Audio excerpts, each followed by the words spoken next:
أعوذ بالله من الشيطان الرجيم. بسم الله الرحمن الرحيم.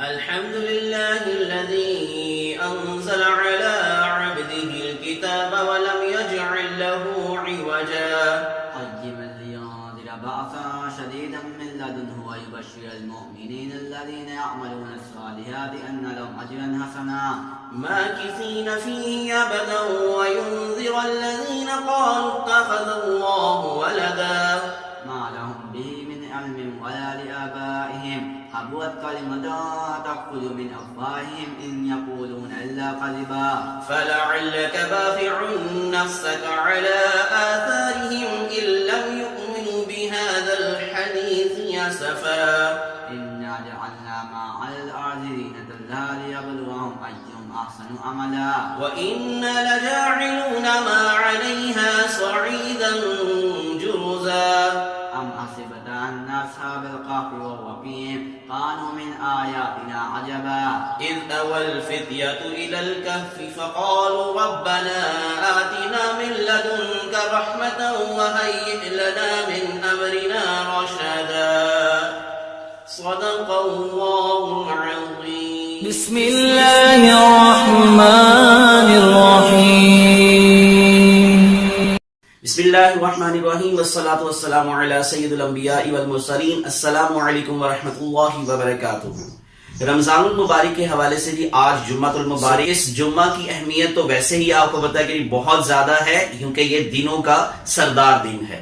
لیکن جب رمضان المبارک میں جمعۃ المبارک کا ذکر آئے گا اس حوالے سے میں آپ لوگوں کو ضرور تاکید کروں گا کہ آپ سورۃ کہف اس کی تلاوت ضرور کریں.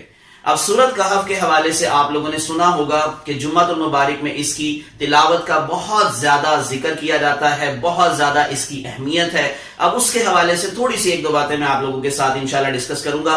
سورۃ کہف جو ہے وہ آپ کو 15ویں سپارے میں ملے گی اور اس میں آپ لوگوں کو صحابہ کہف وہاں سے اس کا سورۃ کا نام ہے ان کا ذکر ملتا ہے.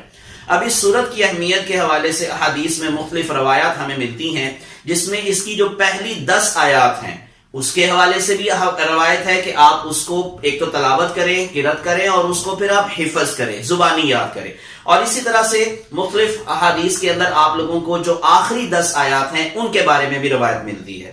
پوری سورت کو بھی پڑھنے کی اہمیت ہے لیکن جو پہلی 10 آیات کے حوالے سے روایت ہے وہ زیادہ ترجیح دی جاتی ہے اس کو, جس کو ہم لوگ کہتے ہیں کہ یہ زیادہ جو اتھینٹک روایت ہے وہ پہلی 10 آیات کے حوالے سے ہے. کیونکہ انہی پہلی 10 آیات کے اندر جو اصحاب کہف تھے انہوں نے ایک دعا مانگی تھی اللہ سے اور اپنی جو ہے وہ انہوں نے جان کو بھی اور اپنے دین کو بھی یعنی کہ اللہ کے دین کو بچانے کے لیے انہوں نے غار کے اندر پناہ لی تھی.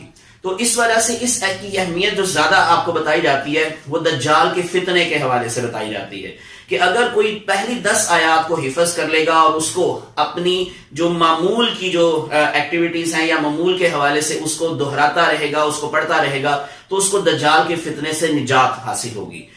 یہ اس وجہ سے بہت اہم ہے. اس کے علاوہ اس سورت کی اہمیت کے حوالے سے حدیث کے اندر ہمیں ایک اور بھی حوالہ ملتا ہے روشنی کے حوالے سے.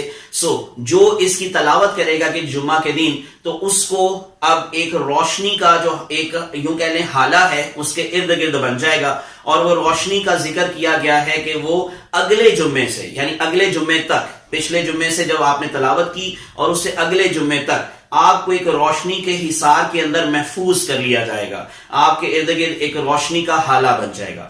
رسول اللہ صلی اللہ علیہ وآلہ وسلم نے فرمایا من قرأ سورة الکہف فی یوم الجمعہ اضیء لہ من النور ما بین الجمعتین, جس کا ترجمہ کچھ یوں ہے کہ جو جمعہ کے دن سورۃ کہف پڑھے اس کے لیے دونوں جمعوں یعنی کہ اگلے جمعے تک کے درمیان ایک نور روشن کر دیا جائے گا.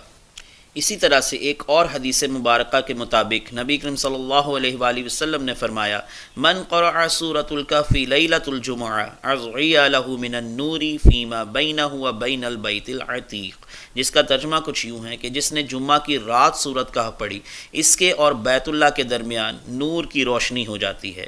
رات و دین کی دونوں روایات کو ملا کر اگر یہ کہا جائے کہ سورۃ کہف پڑھنے کا وقت جمعرات کے سورج غروب ہونے سے لے کر جمعہ کے سورج غروب ہونے تک ہے تو یہ بالکل صحیح بات ہوگی. تو آپ اس سے اس سورت کی اہمیت کا اندازہ لگائیں. تو کوشش کریں گے کہ اس سورت کو اگر آپ پورا حفظ نہیں کر سکتے تو جو پہلی 10 آیات ہیں آپ ان کو ضرور زبانی یاد کریں اور ان کو تلاوت میں شامل کرتے رہیں، اور اسپیشلی جمعۃ المبارک کے دن آپ لوگ اس کی تلاوت ضرور کریں۔ اللہ ہم سب کا حامی و ناصر ہو، اللہ ہماری کوششوں کو قبول فرمائے، ہمارے اعمال کو قبول فرمائے، ہمارے روزوں کو قبول فرمائے، اور اللہ اس رمضان کی برکت سے ہم سب کی مشکلات کو، پریشانیوں کو دور فرمائے۔ ہمارے ملک میں جو اس دنیا کے اندر وبا ہے اس وقت، اللہ اس وبا کو دور فرمائے۔ اللہ ہم سب کی دعاؤں کو قبول فرمائے۔ اپنا خیال رکھیے گا۔ السلام علیکم ورحمۃ اللہ وبرکاتہ۔